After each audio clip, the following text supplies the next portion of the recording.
Good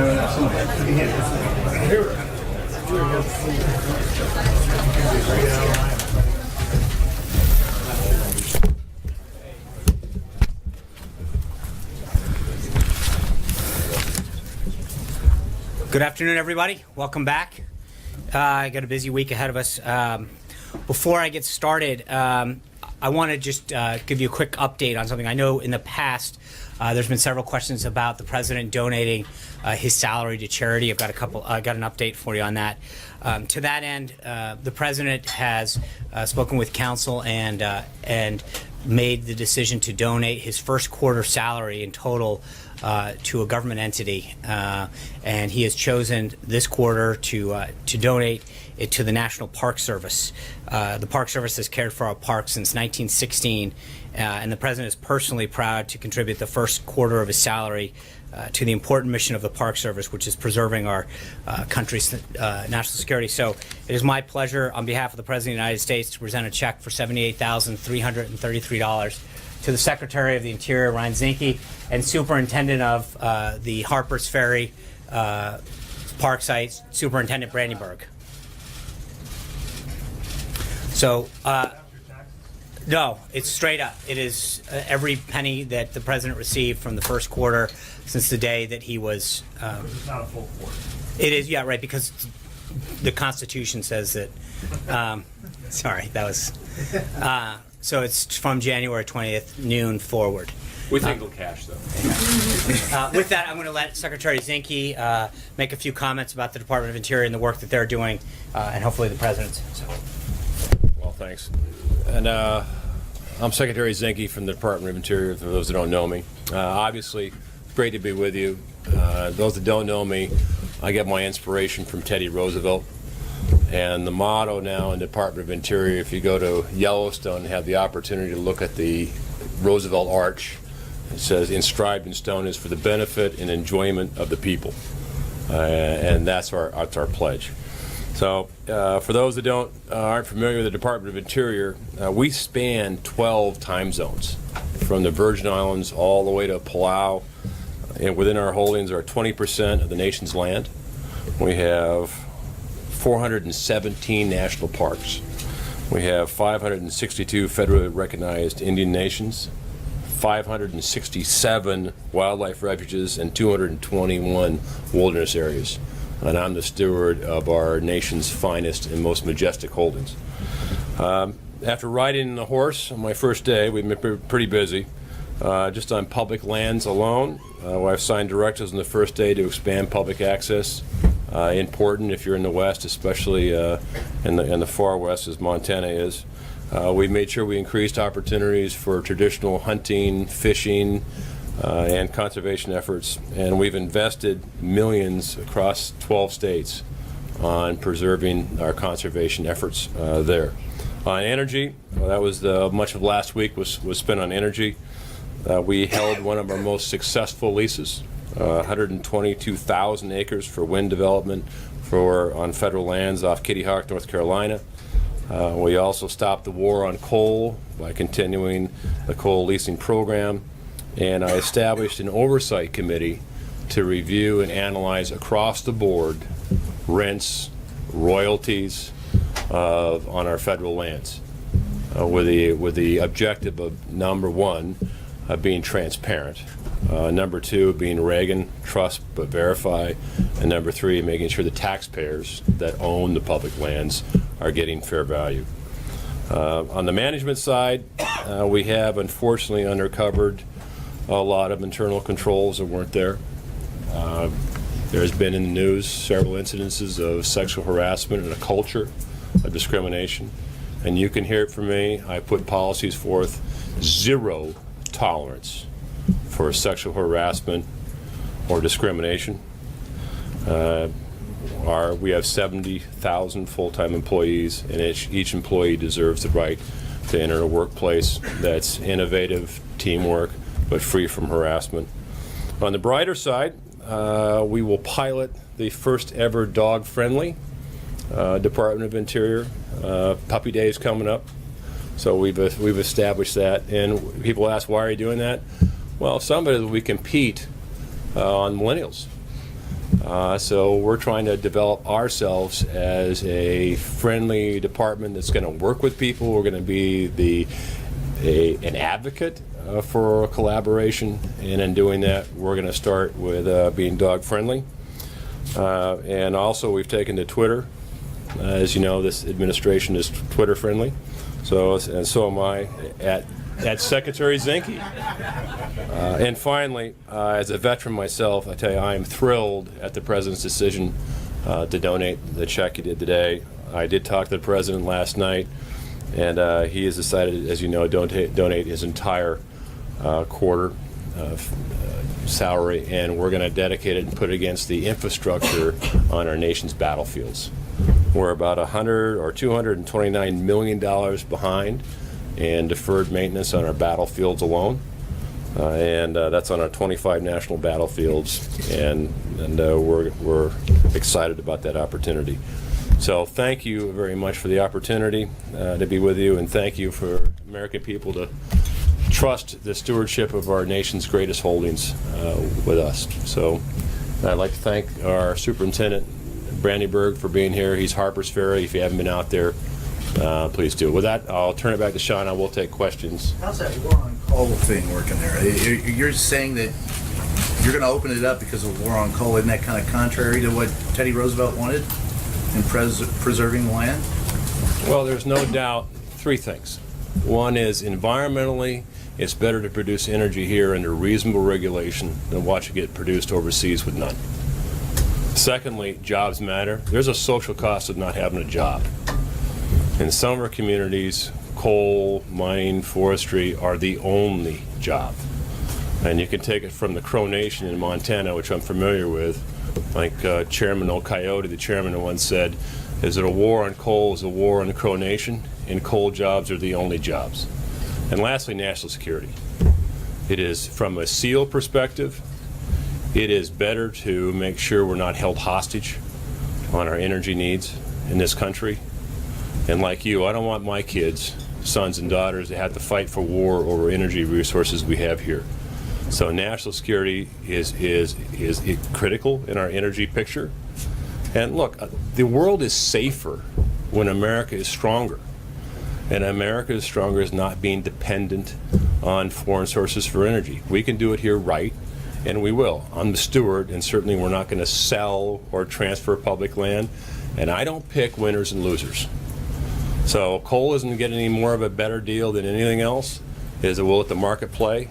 But I want to make sure that what we do is cost effective and it produces reliable, abundant, and affordable energy. But I think to the point, are you going to return the land to its original pristine Yeah, value? I'm a when Boy you're Scout. done? I'm a Boy Scout. So I was taught long ago that when you leave a campground, you leave it in the same or better condition you found it. And that's why we're looking at royalties and make sure we have a reclamation program that makes sense. All of us want clean air, clean water, and I'm concerned, as well as you are, to make sure what we're doing is in the best interest of the public in perpetuity. So, last question. Ma'am. Have you thought about redesignating the Gold Butte Monument in Nevada? We are looking at everything across the board. When I came in, there was a lot of talk about different monuments in different places, and I've talked to the senators. And so everything's on the board, looking at it. No monument in specific, but looking at the process, look at the law, making sure that the monuments follow the law on there. And at the end of the day, it's important that we operate collaboratively. If you're outside of Washington, D.C., there's a lot of anger out there. And I want the Department of Interior, our rangers and land managers, to be first viewed as rangers and land managers, not law enforcement. I don't want to be us to be heavy-handed. And I want us to work with local communities, because that's where we're embedded. Our rangers, they have children, they play soccer, they coach, they do all those things. I want to make sure the Department of Interior is the department that works with local communities, works with the states, and we want to be the YEP team. That means be an advocate rather than an adversary. Thank you, guys. Thanks, sir. Thanks. Secretary. We'll come back. Okay, I know it's already been a full first day back, but I want to run down a couple of quick things that happened over the weekend. We're fortunate to be championing many great causes during the month of April that are near and dear to the White House. We released several proclamations on Friday that are all available at whitehouse.gov. This morning, specifically, the President proclaimed April 2nd through the 8th as National Crime Victims' Rights Week. On Saturday, the President declared a major disaster in the state of California as a result of severe winter storm flooding and mudslides in February. Federal assistance will be supplementing recovery efforts in the area moving forward. Also on Saturday, the Vice President traveled to Columbus, Ohio to discuss American jobs and the economy. He spoke with business leaders at Dynalab, an American-owned, operated electronic manufacturing services company. The Vice President told the crowd that the actions that the President has already taken to create jobs in this country make it easier to do business, from taking a serious look at the regulatory process to ushering in a new era of American energy. With respect to today, the President, as you know, welcomed President al-Sisi of Egypt to the White House this morning. The two presidents had an honest discussion focused on areas of cooperation. The President made clear that this is a new day in the relationship between Egypt and the United States, and the President affirmed his strong support of the Egyptian people. It was a candid dialogue during which they discussed both areas of cooperation and of concern. Also this morning, the White House released the official portrait of the First Lady, which is similarly available on whitehouse.gov. And just about now, the President began a meeting with Secretary of State Tillerson, where they're expected to discuss several topics, including the Secretary's recent trip to Brussels, where he attended the NATO Foreign Ministers meeting.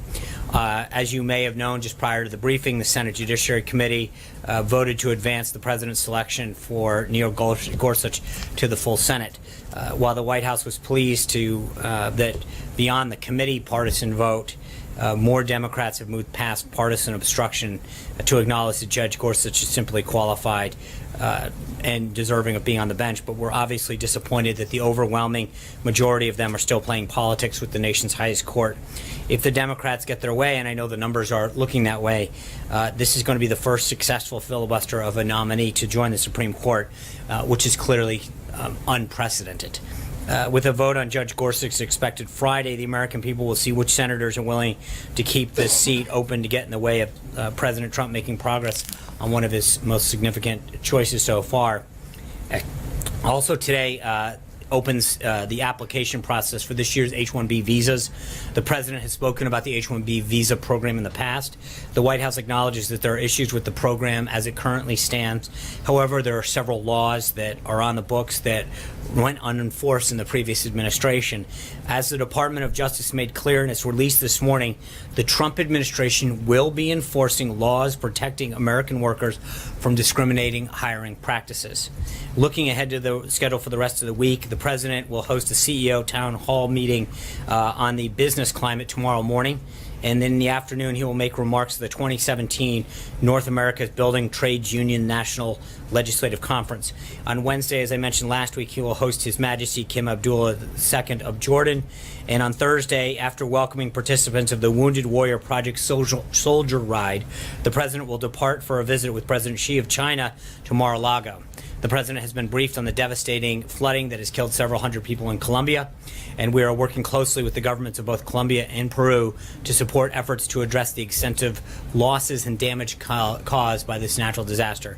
The President has also been briefed on today's attack at the St. Petersburg metro. The United States condemns this reprehensible attack and act of violence. Our thoughts and prayers are with the injured and with the Russian people as we extend our deepest condolences to the loved ones who have been killed and injured. Attacks like these on ordinary citizens just going about their lives remind us that the world must work as one to combat violence in all forms. The United States is prepared to offer assistance to Russia that it may require in investigating this crime. And with that, I'd be glad to take your questions. Cecilia. Thanks. A couple questions on the same topic. Jared Kushner's trip to Iraq today. Why is he there and not the Secretary of State today? What's the message that the President is sending by having Jared Kushner be the one to take this trip? I don't think it's not a binary choice in this particular case. Both Jared Kushner and Tom Bossert, the assistant to the President for Homeland Security, are on the trip at the request and invitation of the Chairman of the Joint Chiefs of Staff, who is going there and believed it was an opportunity for both of them. It's ironically, the first trip for both Mr. Kushner and Mr. Bossert. They're going to receive briefings and updates with respect to what's going on the ground, our military involvement there, and our efforts to defeat ISIS. Jared's going to specifically express the commitment of the United States to the government of Iraq, meet with U.S. personnel engaged in the campaign, and Mr. Bossert will participate in meetings and briefings to reinforce the strong U.S.-Iraqi partnership to defeat ISIS. But it's not like this is a one-shot deal. In the course of conversation and extensive meetings, that invitation was extended, and they took it up. His portfolio is jam-packed and has grown in recent weeks. Among the things that's our understanding that are in his portfolio, he is to broker Middle East peace and overhaul the federal government. Can he do all of these things? I think not to. It's not like he has a team that he oversees, and I think there's a lot of areas that he has been working very diligently on behalf of the government, on behalf of the president's agenda. So going over and getting a first-hand understanding of the work that's being done, to thank the government of Iraq, to see some of the sacrifice and progress that our team is making on the U.S. side, is an opportunity that I think every government official and every member of the media should frankly take advantage of if offered that opportunity. Matt? Thanks, John. A recent ProPublica report out today revealed that President Trump can draw money from his businesses at any time without disclosing it. So on that, I have two questions. Okay. One, has the president withdrawn any money from his businesses since taking office? And two, can the White House commit that the president will disclose future withdrawals if they take place? I'm not sure what he's withdrawn. I think that I'm somewhat surprised in the sense that anyone would find it shocking. A blind trust, or any kind of trust rather, the whole entire point of setting it up is that somebody can withdraw money. I mean, that's frankly part of the point of setting it up. So then why was this change not made? It was made after. No, that just.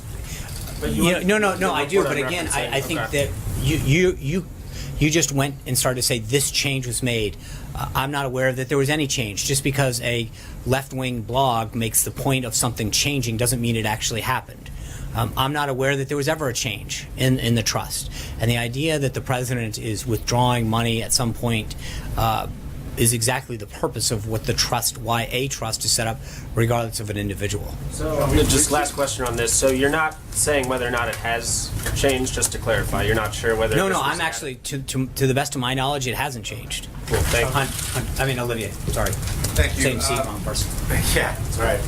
I got a couple for you. One, there are multiple reports the administration is looking at arms packages for Taiwan, including missile defense and fighter jets. Can you confirm or clarify or deny those reports? I'm not going to discuss. Okay, and then last August, the president sharply criticized then President Obama for not making more of a public case for human rights throughout the Muslim world, throughout the Arab world. You guys have now said that it's better to raise those issues privately. I'm trying to understand the evolution of the thinking there. What changed his mind? What changed? The president's mind. I think the president recognizes that those are conversations where we can, as I said in the statement, that there are areas of that we can work with in cooperation and concern, and that's best discussed privately in terms of how we address areas that need to be discussed like that in order to make progress on them. I don't think that should be a huge surprise. Did you raise them in this meeting? Do you know? Again, I'm not going to get into what they discuss privately, but I will tell you that we understand the concern, and I think those are the kind of things that I believe progress is made privately. Sarah. Thanks, Sarah. John. I have two. One, has President Trump spoken with President Vladimir Putin about the terror attack in Russia? Not yet. I know that obviously the president of Egypt just left moments ago prior to me coming out. But I do know that, as I mentioned at the top, our teams have been reaching out to both the government of Russia, the government of Colombia, and I know that there's been some outreach, I believe, to the folks, the government of Peru, with respect to their situation, the mudslides there, and then obviously the violence that occurred in Russia is something that we've already started reaching out from a government to government standpoint. If there is a call, we will make sure that we read that out. Okay. And secondly, Senator Rand Paul has called the reports that Susan Rice ordered the unmasking of President Trump's associates a, quote, smoking gun. Right. Does the president agree with that characterization, and what does he think of these reports? Yeah, I saw Senator Paul's tweet. Look, I think I want to make sure I'm clear, I'm consistent. I think we've been trying to say that from the get-go that there's been an ongoing investigation that we have supported looking into this matter. I will say that we have continued to say that I think there is a troubling direction that some of this is going in, but we're going to let this review and go on before we jump to it. But I think that it is interesting the level of or the lack of interest that I've seen in these developments when it goes in one direction versus where I think it was going, where other amounts of interest that have come from this room and beyond. I'm somewhat surprised in terms of the level of interest that I've seen from the press corps at one set of developments versus another set of developments. That being said, I'm not going to start getting into a further discussion of that. Blake. Sean, thanks. Let me pick up here a couple questions, but I'll start here. Does the White House believe Susan Rice may have done anything illegal? I think I'm not going to appreciate the effort there. I'm not going to start going down that road. As we've said before, if we go down one road, we need to go down them all. And I think at this point we have supported this review that we've asked for. But I do think that when you see the developments that we've seen in terms of the public on the record comments that Dr. Farkas, Evelyn Farkas, who is the Deputy Assistant Secretary for Defense for Russian Affairs, said very publicly that this was part of an attempt of the Obama administration to spread classified information. Then you see the developments that have happened today. I would just say that, as again, I'm somewhat more from a media standpoint, somewhat intrigued by the lack of interest that we've seen in some of these public revelations and reporting that has gone in that direction that we've seen in some of the other directions that we've seen. That being said, I'm not going to get into. And let me ask you, as it relates to Neil Gorsuch, Yeah. Is the White House comfortable with the nuclear option potentially being invoked? The president said several weeks ago that this was something that he would support. We're comfortable in the sense that obviously that decision is up to Leader McConnell to make how he wants the Senate to deal with this. I think the majority leader's comments are very clear in the direction that he's headed in. But I think we have entered a whole new league if this goes forward in terms of Democrats really going and saying it's one thing to vote against a nominee. We've seen that in the past, and I understand that. But we've now gone from the devolution of agreeing that there are certain people that a president has the right as long as they're qualified, right? We've seen that in the past. John Roberts, I think, got 78 votes. But when you see that go in one direction versus now that there's literally going to be the first filibuster in modern times on a qualified judge that's going to end up going on the court, we have really come a long way. And I think Democrats are setting a very dangerous precedent when it comes to how they want to do this, because this isn't about voting against somebody or having an issue with them. It is literally trying to stop using the filibuster for something that it was never intended for, nor has it ever really been the principle that we would vote down somebody who is qualified. Trey. What is President Trump doing behind the scenes to make sure that his pick for the Supreme Court, Judge Neil Gorsuch, ultimately is confirmed by the Senate? And what message does he have for Democrats on Capitol Hill who have said they're going to filibuster?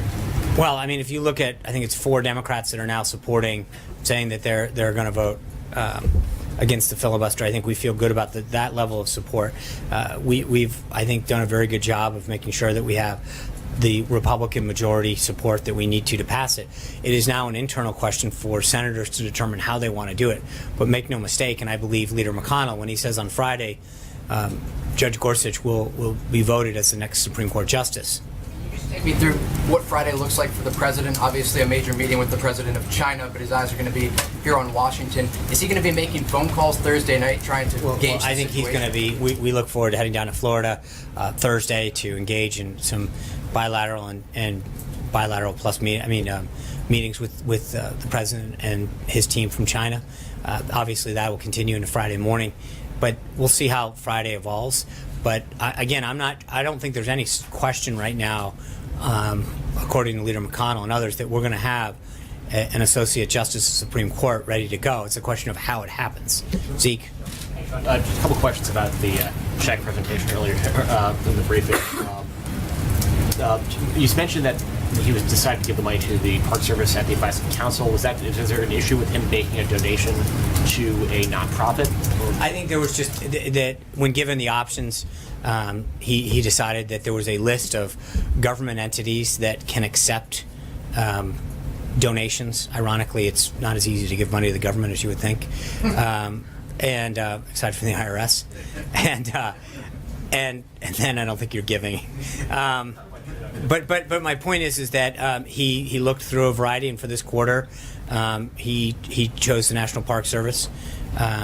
But it was a decision that he made based on his counsel presented him with several options, and he believed that. That, as Secretary Zinke pointed out, that there was some great work being done there, especially that needed to do to restore our great battlegrounds, and wanted to do his.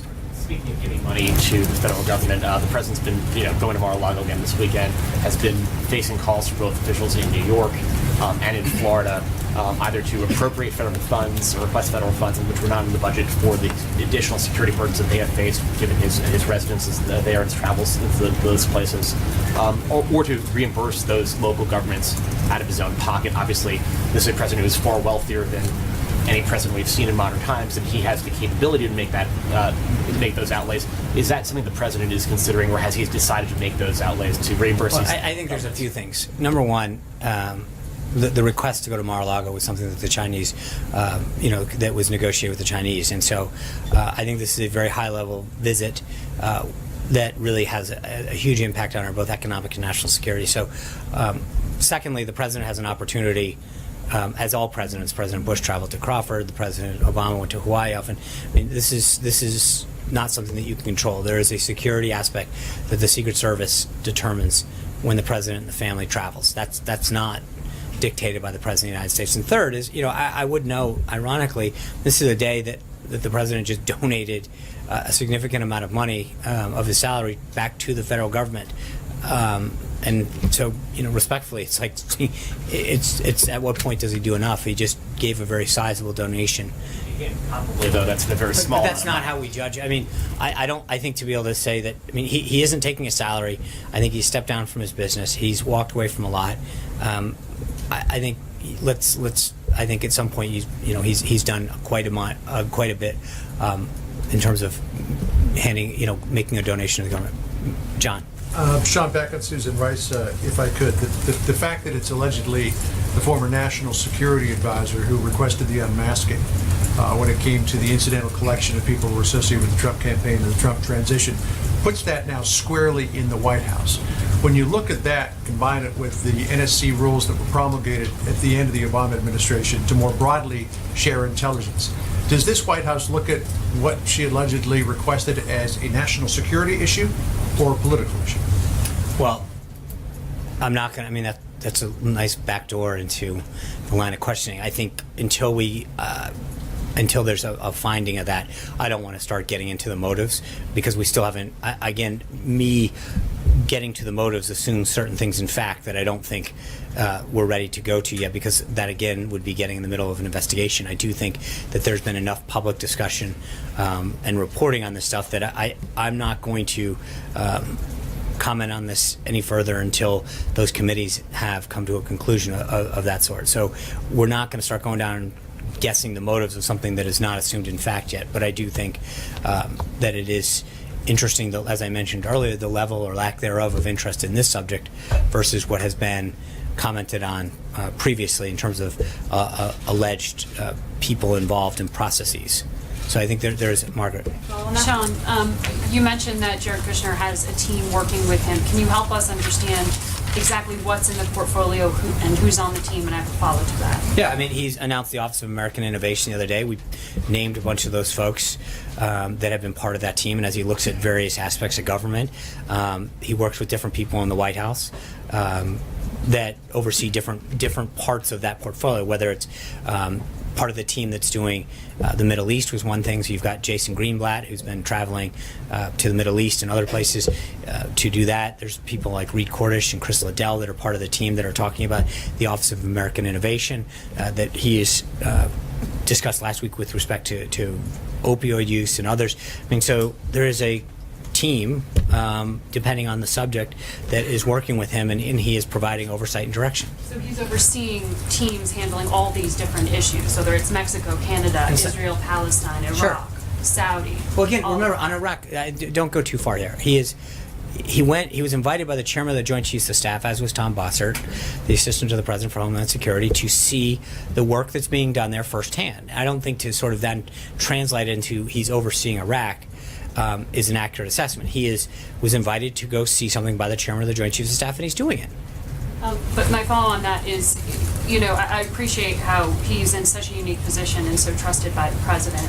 But there are people who could look at the situation and say, the White House isn't meant to be run as a family business. There are institutions with experienced diplomats who have years of decades of linguistic and experience on the ground. But, with respect to what? With whatever these issues are, the foreign policy issues in particular. Right. Can you just be clear though? Because you just said with years of linguistic experience. So what situation are you specifically referring to? Well, it's partly why I was asking exactly what's in the portfolio, because it's our understanding that Mr. Kushner is involved with Mexico, that he's involved with Saudi Arabia, that he's involved with Canada, that he's involved with a number of different issues. China, yeah, and I think that there has been, as he has made clear, initially during the transition, he played a very key role in helping facilitate a lot of those. But now that the State Department's up and running, he has started to push a lot of those. But there's obviously people that are going to continue. Absolutely, but there's a lot of relationships that Jared's made over time with different leaders, Mexico being one of them you mentioned, that are going to continue to have conversations with him and help facilitate. That doesn't mean by any means that it's being done without coordination with the State Department. Quite in fact, the opposite. He's continued to work with them and to facilitate an outcome, but he brings a perspective to this and began doing that during the transition. But again, it's not a binary choice where he's doing this at the expense of somebody else. But he's a direct line to the president, whereas the other institutions are not. Okay, great. That's even better then. I think that's a win for our government. Shannon. On healthcare, has the president been reaching out, or anyone in the administration, to Democrats in Congress? Can you say specifically who? And does he still see the opportunity to work more closely with Democrats, given the difficulties with the House Freedom Caucus? I think the president has made clear that he intends to work with anyone who wants to help him get to the number of votes. He obviously had a very productive discussion this weekend with Senator Paul. I know the vice president's been actively engaged, as well as other members of the staff, with members of the House in particular, and they're going to continue to try to find a way forward. But there are some. I'm not going to expose every member that's had some of these. Some of them want to back channel this to offer solutions and constructive ways forward.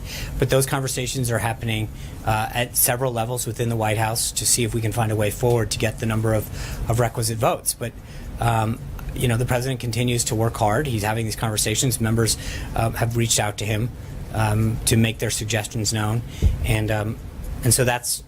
But we continue to feel optimistic in the sense that there's a lot of constructive ideas that are coming to the table to get us to a way forward on healthcare. I just want to make one admin announcement. Tomorrow, the president is, as I mentioned, he's giving a speech tomorrow with a roundtable of CEOs on the American workforce, and then tomorrow he'll be speaking again at the American National Building Trades Union. So we'll have some kind of background briefing before the day because he is speaking live. So we will, on the guidance tomorrow, have something for you in terms of what we'll do for a briefing. We're working on that now. With that, I'm going to end for today and let you guys have a good one. Take care. Thank you, guys. Don't you like us no more?